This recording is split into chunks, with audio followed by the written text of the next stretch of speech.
Hi, this is Emily Liu. Hi, I'm Percy Ballard. This is Dr. Percy Ballard. Okay, she always says that. Yes, he's a Harvard-trained psychiatrist, and there's a reason why he's here, because he's going to explain the neuroscience of what self-leadership is. We are both trained in internal family systems, which was developed by our wonderful mentor, Dr. Richard Schwartz, to understand who we really are and what self-leadership is.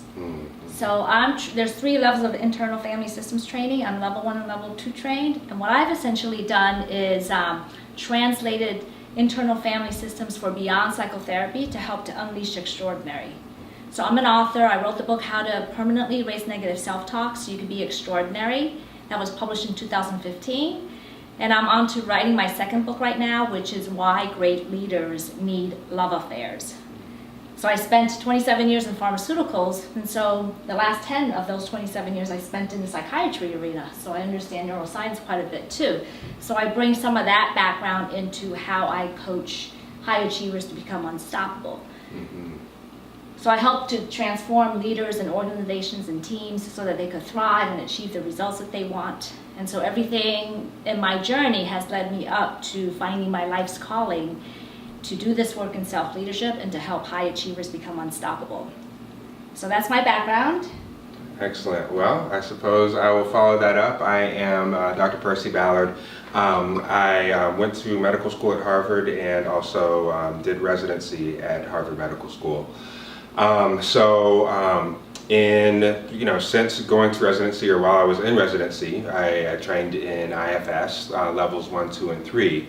A lot of that training was done with Dr. Richard Schwartz, and have done a lot of public speaking about IFS with Richard Schwartz, other lead trainers, and currently lead workshops on a lot of things, IFS in general, also IFS and implicit bias and burdens and legacy burdens. But lately, some people might say I was introduced by a friend one time and said, "Hey, this is Percy. He debugs the apps in people's brains." Oh, I love that! Yeah. So we'll talk a little bit about what that actually means. But that's what I feel like I do. I help people with the aspects of them that they're having trouble with. Sometimes it's emotional. Sometimes it's cognitive. Sometimes it's relationship. Sometimes sometimes it might be, troubles with concentration, and the list goes on. So I'm basically here to help people to function with the brains that they have, so that they can lead happy and successful lives in relationships as well. Yes, that's great. And what's beautiful about this internal family systems model is, you might be wondering, I'm not a therapist or a psychiatrist or a psychotherapist or social worker. How am I trained in this type of work? Well, really actually dealing with childhood traumas. So at its core, internal family systems framework of self-leadership is spiritual healing. It is, right. And that's why non-therapists like myself can take this training and use the protocol in whatever way that we feel comfortable for our bucket of business and who we like to mentor. So then me coaching high achievers means that I'm probably not taking some of the patients, clients that Percy is taking, which means I take psychologically stable clients who already have had a track record of success and that wants to break through the glass ceiling of their potential and climb that self-actualization mountain. So I've translated that beyond psychotherapy because Dr. Schwartz knew that, even in the foreword that he wrote in my book, he says, when I developed this model 30 years ago, I knew that this can be taken way beyond psychotherapy. And Emily did a great job of translating this framework for the general population and beyond. Right. And so even how Percy and I met, bumping into each other at Whole Foods. That's right. Yeah, and just to say that IFS is it's not, to expand upon the fact that it's more than a model of psychotherapy. It's a working model about how human beings work, how human brains work. And so it's not, it might be psychological healing, one might see it as spiritual healing as well, because you can definitely come at it from a spiritual angle. It's also physical and physiological healing. It is how the nervous system works with the whole rest of the body. And a lot of these parts that we will be talking about are not just up here. They are everywhere, all around us. Yeah. So it even involves physical healing, and I've definitely had some experience with that in coaching or psychotherapy that I've done as well. And what's beautiful is that this is not a woo-woo model of healing. This is evidence-based, which means that it got the green light from the National Registry of Evidence-Based Programs and Practices, which is administered by the United States government. So in order to get that green light and that labeling that we're evidence-based practice, they actually had to do the studies on reduction of PTSD symptoms. These are severely traumatized and depression, people. Right, and depression and anxiety. And the significant drop in efficacy and the transformation lasted. I mean, I used to sell antidepressants, and you cannot even get that kind of efficacy with the pills. And so this is so powerful. It accesses the emotional body that's holding on to all the negative beliefs and the burdens and all the bad stuff that happened to you during childhood. And that's what keeps us stuck from reaching our highest potential. And that's what keeps us stuck from feeling fulfilled. So we are so excited about this model because we have seen it work. Right. I mean, this is speaking from the point of view of a psychiatrist and a psychotherapist. A lot of the times, and in fact most of the times, I have seen better results from IFS than I have with many medications. There are definitely circumstances where that might differ, but to say that this is actually really powerful stuff, a lot of times it has done more for my clients than medication could ever do. Yes, absolutely. The drug companies don't want to hear that, but that's okay. We're here to share this. Don't tell them we said this. Don't tell them. This and the beautiful thing about this, we don't label people. This is a non-pathologizing way of dealing with your challenges. Right. So in other words, there's no disorders in IFS. Disorders. No, we're not saying, oh, this person has X disorder, this person has Y disorder. No, we all have parts. We all have parts, and sometimes they don't get along. Sometimes they cause suffering within us. And we're just here to help the suffering. We're not here to label anybody. No, so you're not depressed, you're not anxious, you're not bipolar, you're not an alcoholic, you don't have an eating disorder. These are just parts of you that are in an extreme. Right. That's all. And we got to get them out of their extreme roles, because these parts of you are afraid that if they don't show up with their bad behaviors, that something bad's going to happen to you. And so then, you know what? This is a great segue for me to. I'm going to give my explanation in using metaphors and layman's terms, so that you can understand what this framework is, and then Percy will explain more the neuroscience bit from his geeky psychiatry training. Sure, I'll give you two geek versions if you want. So okay. Yeah. All right. So then these vulnerable parts of you, the child parts that are holding on to the burdens of I'm not enough, I'm not worthy, I'm not lovable. You could call these. I like to use the metaphor of the inner apartment that's up here. You know how you have voices that are operating all day long? Sometimes they can't even shut up. They're arguing with one another. And you're just like, stop with these thoughts. I want to take my brain out and just, put it in another room. Well, you can't. These are voices and parts inside of your inner apartment. These are inner roommates that are fighting.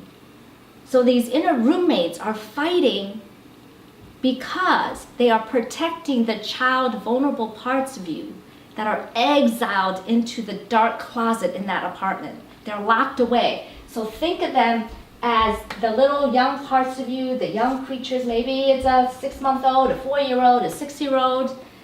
So this is your brain, this is your inner apartment, and think of it as being in the jail of that dark, locked closet. So these have been exiled into the dungeons of that apartment, and they're holding on to the burdens of I'm not enough, I'm not important, I'm ugly, I'm not athletic. Even something as seemingly innocuous as not making the varsity baseball team can have ramifications down in midlife. Because if you were not picked for the varsity team and then your brother made fun of you, your father made fun of you, the coaches are making fun of you, whoa, those are parts that are going to be in that dark closet because he's holding on to shame.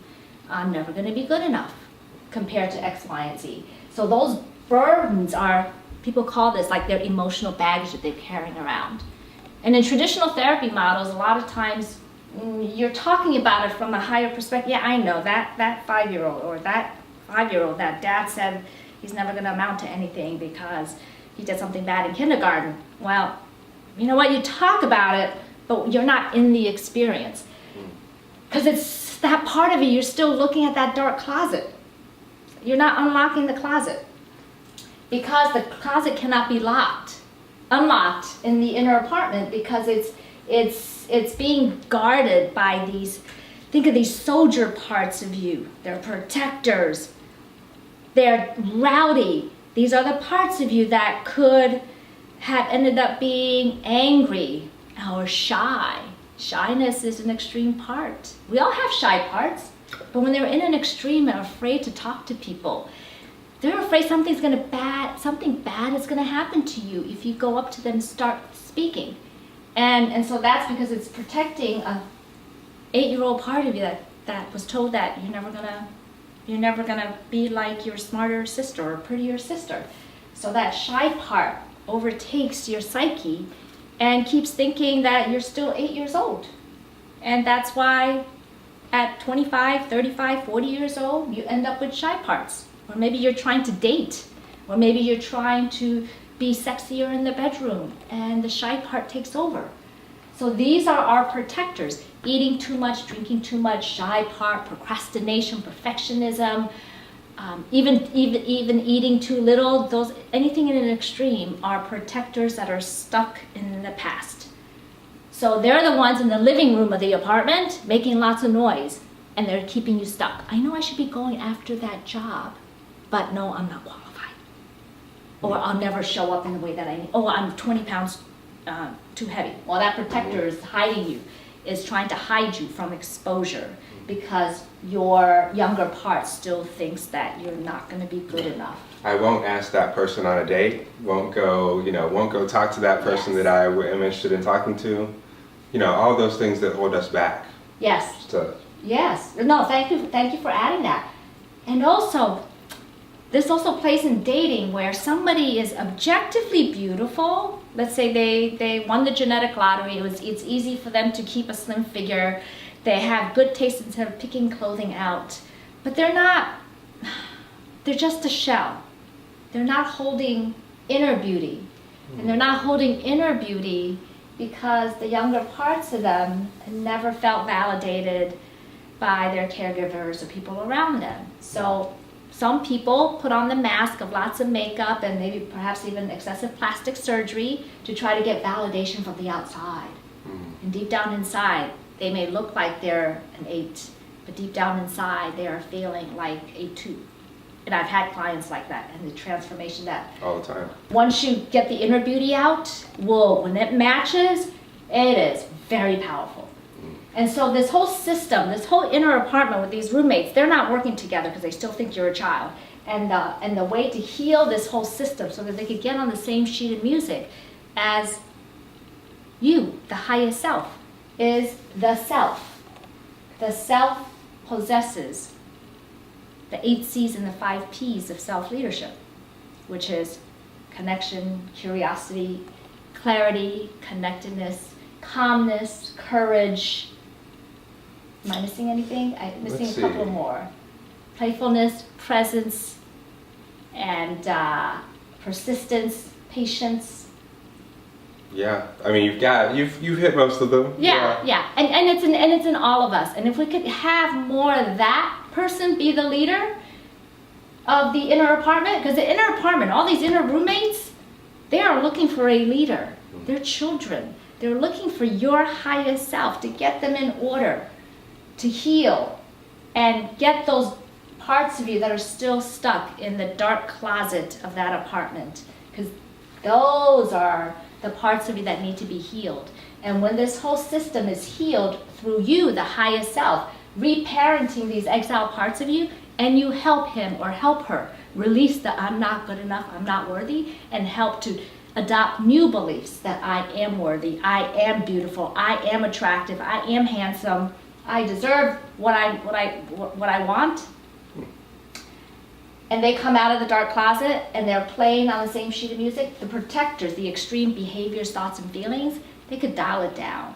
Right. They could even take a vacation and would turn into new roles. This is where the self becomes the leader of this whole system. And that's when you start to feel really good about yourself. And that's when you are unafraid to be authentic and real. Because now you will know how to speak for the parts of you that get triggered by somebody in dating. You're afraid to talk to them, to open yourself up. But if you know how to speak from that authentic place, it is so easy to get people to fall madly in love with you in an instant. So that, in If a that didn't nutshell, sell it, I don't know what will. and that can also, it's the self, that can also help you to be a better lover, a better romantic partner, have more fun in your sex life, and just improve your relationships in all areas. All around. All around. Relationships, All around. meaning relationships with coworkers, relationships, well, not romantic relationships with coworkers, but, relationships with friends, coworkers, family, all that, and romantic relationships as well. If you're coming from this place, it'll make things a lot easier. You don't have to wonder about things. You don't have to hold back who you are. So that's one thing just to throw in. Yeah. So I'm finished with my metaphors, and let's have you. Yeah. Well, I've got a little bit more of a nerdy metaphor. Science. So a lot of we're gonna throw. I'll have a step in between two metaphors because there is one way of looking at the brain and the nervous system, which is it's neurocircuitry, it's pathways, and different parts of the brain are working with one another, and it's all electric. So just to think about one way to put this, let me see. 02, 22. Okay. So one thing that we can all relate to and just makes a lot of sense to a lot of us, a lot of us have a smartphone, an iPhone, an Android, it doesn't matter. But we all have a nervous system that functions a little bit like an iPhone, because we all have same basic operating system, which is, you have a brain and a spinal cord, and we all have apps. And so we have the same operating system. Fundamentally, we're all human. We all have different apps that respond different ways to one another, and that's why we're all going to behave differently from one another. And, where do those apps come from? So you've got, different, let's say this is we'll just have our smartphone here. You've got some apps, and this will be our home button. But, so you have some apps, and is that visible? Yeah, okay, great. So, I'm going to use something a little thicker. Our iPhone has a blue case. All right. So we all have, to get back, we all have the same basic operating system, and also in these phones and the operating systems that we come with, there are also those apps that just come with the system. You can't get rid of them, but they're part of it. We probably need them since they're already there. So in our iPhone we might have the settings or the music or whatever. Those apps, you gotta have them. You can't get rid of them. It's not a phone otherwise. We have our apps that come with the phone too. Let's say you're 5 years old, you're at the playground, and someone pushes you, someone comes into your space. If that happens, there's an app for that. It's called anger. And what you do is you pick up some sand and throw it in the person's eyes, and that's how anger responds when you're in first grade. And that's a true story. My mother would not want to believe it, but that actually happened. So in any case, so you have the basic apps that come with the system, and some of them might be the emotions. And others might be stuff that we learn a little bit later, that we download. Let's say one app that I have that I've downloaded is medicine or neuroscience, kung fu. These apps come into handy at different times. So what happens is these apps don't communicate very well with each other, but they can communicate. They all can communicate with the operating system. And sometimes to get the apps to communicate better with one another, you have to go through the operating system. You have to take the role of the operating system.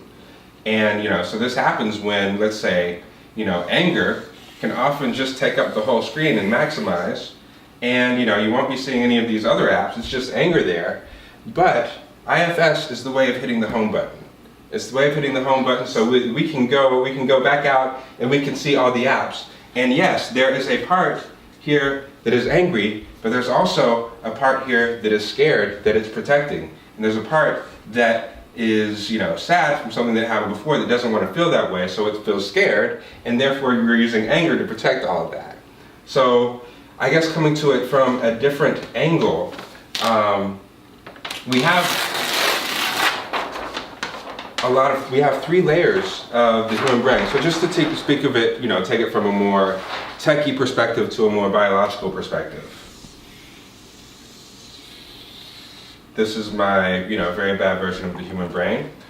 And we all have the, kind of emotional brain. Well, let's see, I'm gonna take it over here.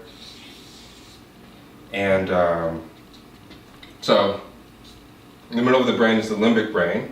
There is, the brainstem, we're all aware of. So the brainstem is like, the brainstem and the limbic brain, those are the apps that come with the phone.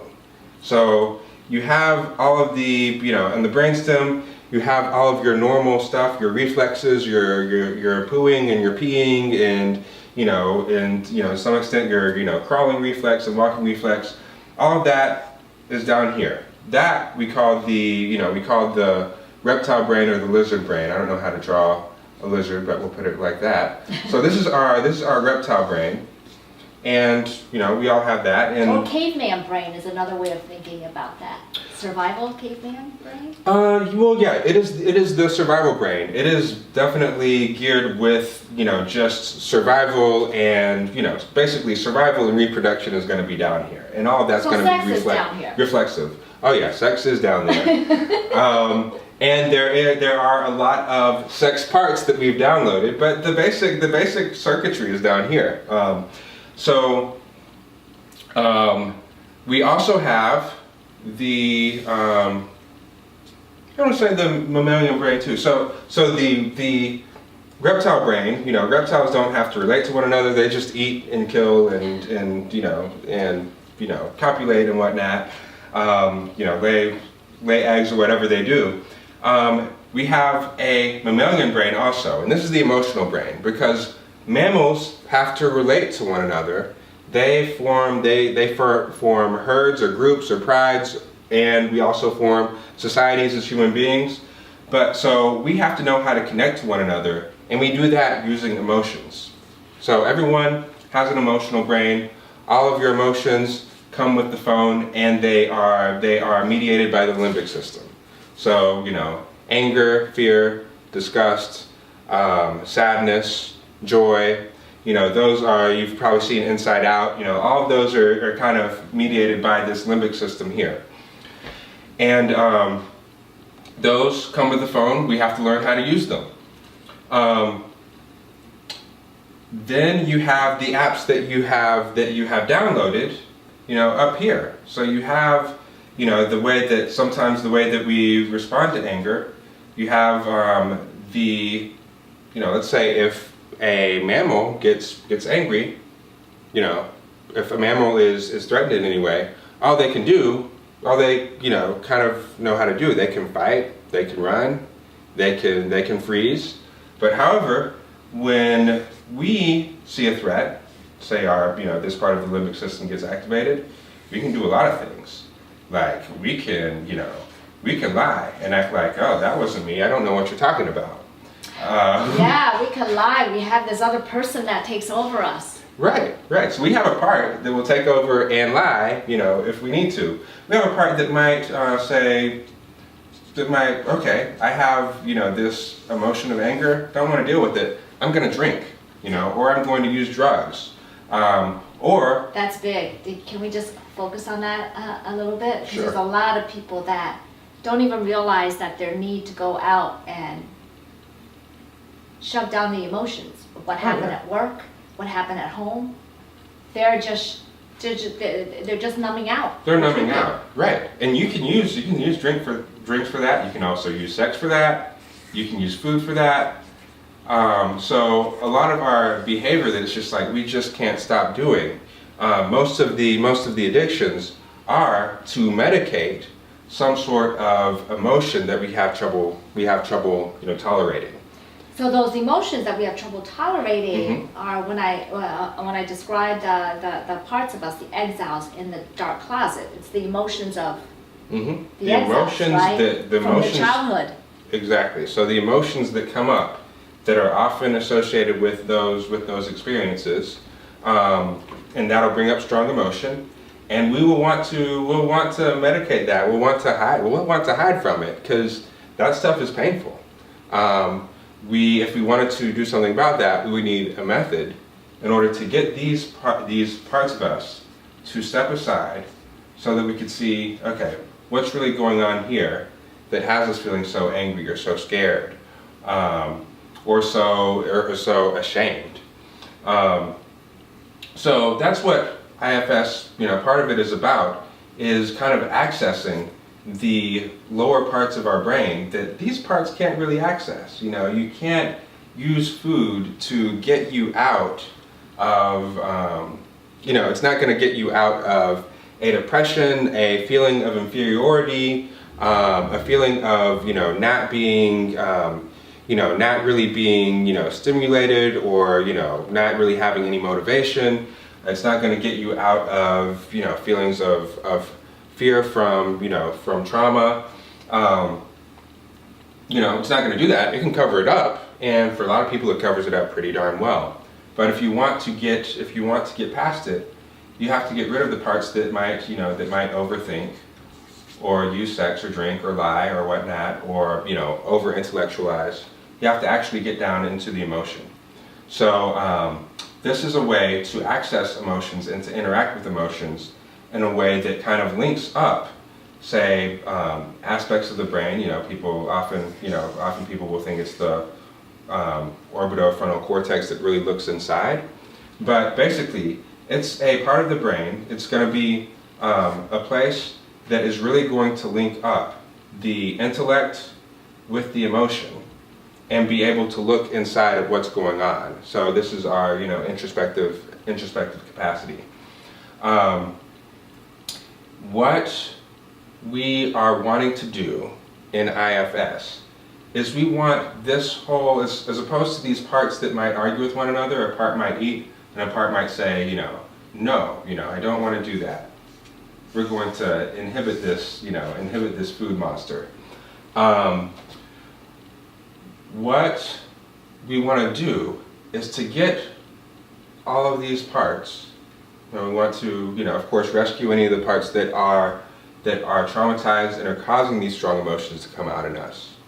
And when we do that, we can help these protective parts to function together with, our younger parts in order to function like a well-oiled machine, as opposed to, something that is in conflict with itself. And that's what, the conflict is what makes life very intolerable and causes a lot of suffering sometimes. So, any questions that you have about that?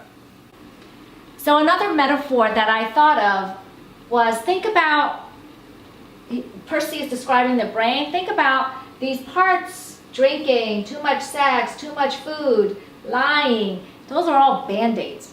Layers and layers of band-aids on top of the bullet that's lodged deep in your brain. And that bullet that's been lodged deep in your brain are those young parts of you that are still stuck in the dark closet. that was bullied at school, stuck in the playground when he or she was called fat or ugly. Well, you know what? Your 40-year-old self needs to go and rescue that. And it is our job as a therapist and coach to help you to access self so we could take you back to that memory. So you could bring that part of you. It's like, I got you. I got you.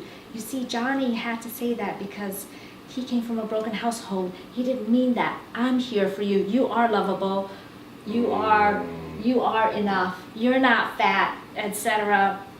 So it's essentially our job is help you to access your highest self so that the layers of Band-Aids can be peeled away, so that these parts step aside and watch you rescue that 5-year-old, that 7-year-old.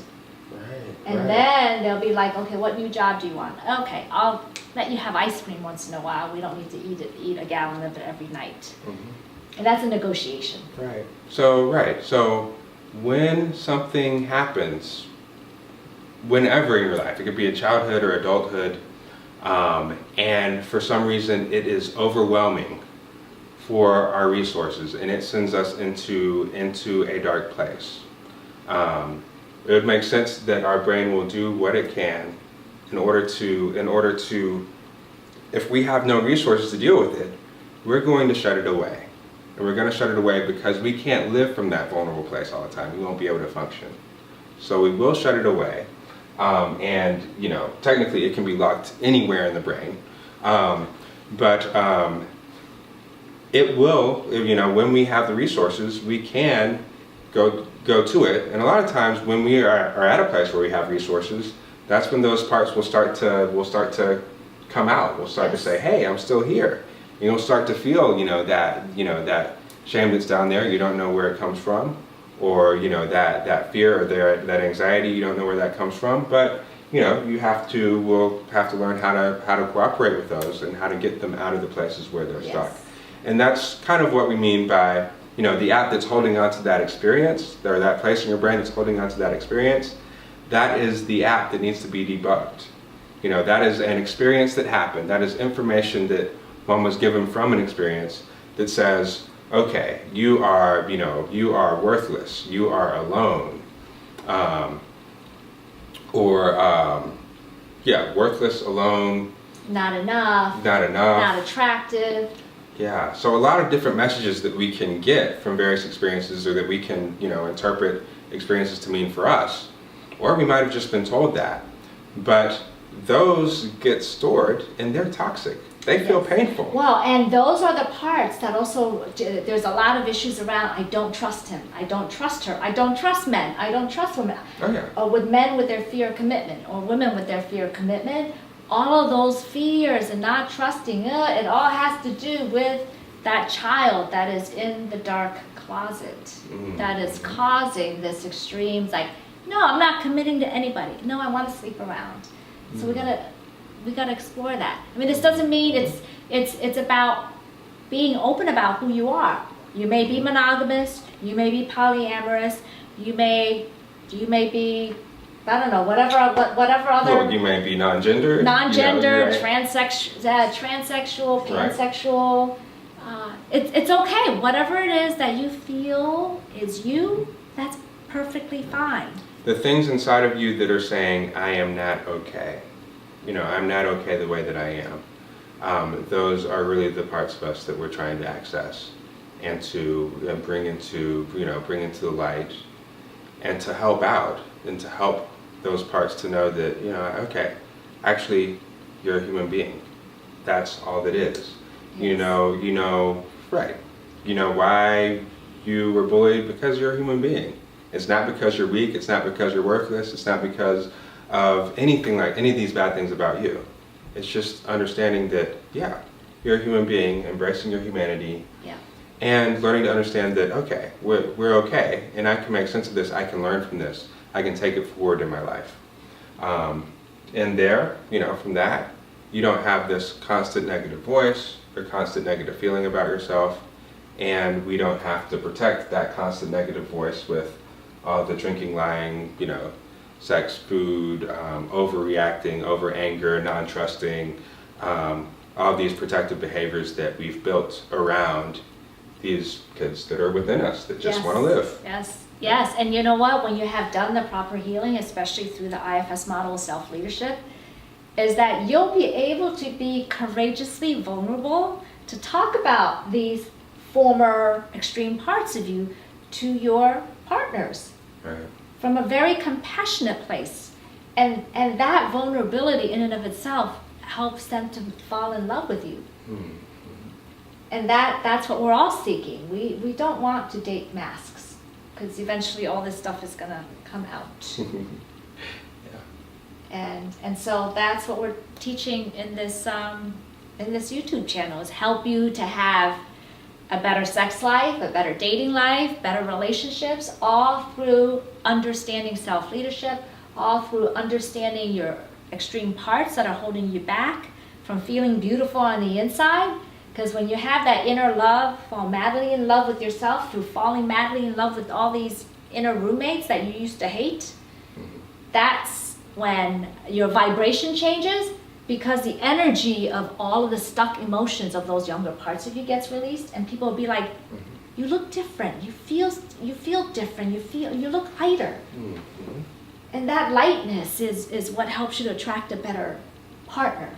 Mm-hmm. When you attract that better partner, that's when you could fully believe you're not going to self-sabotage. And we'll be talking about self-sabotage and how our young parts makes us self-sabotage the best things that have ever come into our lives. And it might not even be about attracting a better partner. It might be about being a better partner, so that your partner can respond to you in a way that makes them a better partner as well. Yes. So it can be improving whatever partnership you have, or attracting whatever relationship that you would want. Yes. And when the people who haven't done this kind of healing yet, they're not as conscious of what's going on, so they tend to blame, oh my God, my ex-husband is so bad, my ex-boyfriend, he's just you're blaming and you're criticizing. Mm.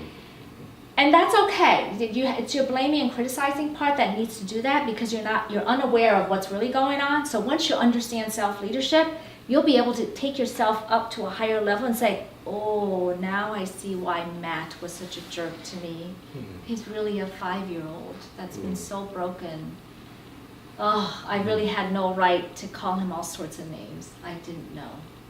Yeah, it gets real when that happens. Yeah, it gets real. Yeah. So that, in a nutshell, is what we're going to help you do. Is help you to have great relationships through self-to-self, sex, dating, and love. Yeah. Anything so else? Lots more to be said. If there are any questions, you can post them below, and we'll take a look. Because this gets a lot more complex, and there might be questions about it. So happy to take those. Well, because no one has really, in the IFS community, no one has started a YouTube channel talking about this self-to-self, sex, dating, and love. And we know that this is the missing deep psychological piece that you all need to explain why things are not working. Even though when you follow the most popular dating coaches or love coaches, and they're saying, do this, this, and that.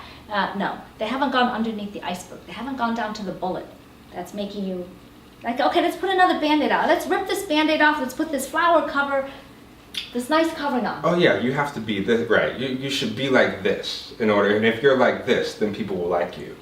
And that can lead to a lot of nastiness inside. And wait, when you say this, what do you mean by I this? see, let's say, people are into, if, you're getting advice from a dating coach for women, you might hear that, yeah, you should be more effeminate, or you should be more masculine, and what does that mean to different people? Different things. So we're talking about how to be your full, whole, self-led self with all of the stuff that's in you, but leading from a place that can look over all of this. You're leading with your whole self, rather than just any one of these parts of yourselves that that we think that people are going to like. Yeah, and then when you're in the dating scene and you're like going into a bar and you're afraid, you start to see everybody as these parts. They got inner roommates. Ah, okay, I see his mask. Oh, I'm sensing it.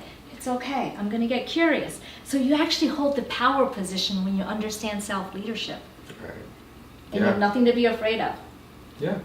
Yeah. When someone says something to you, that hurts, most likely it's coming from a part of them. Yes. And right. And you understand that part comes from somewhere.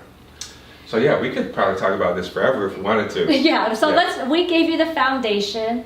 In the videos to come, we're gonna talk deep into just certain aspects of dating, sex, and love. Right now we have over 100 topic ideas already. And I'm sure there'll be a lot more to come, and we're gonna go deep, deep, deep. So subscribe to this channel, and we'll probably be putting out at least one video a week. And through your comments and sharing and letting us know what you wanna learn, and we're gonna be able to produce more and more videos. Excellent. So until we see you in the next video. Thank you. Bye. Bye-bye.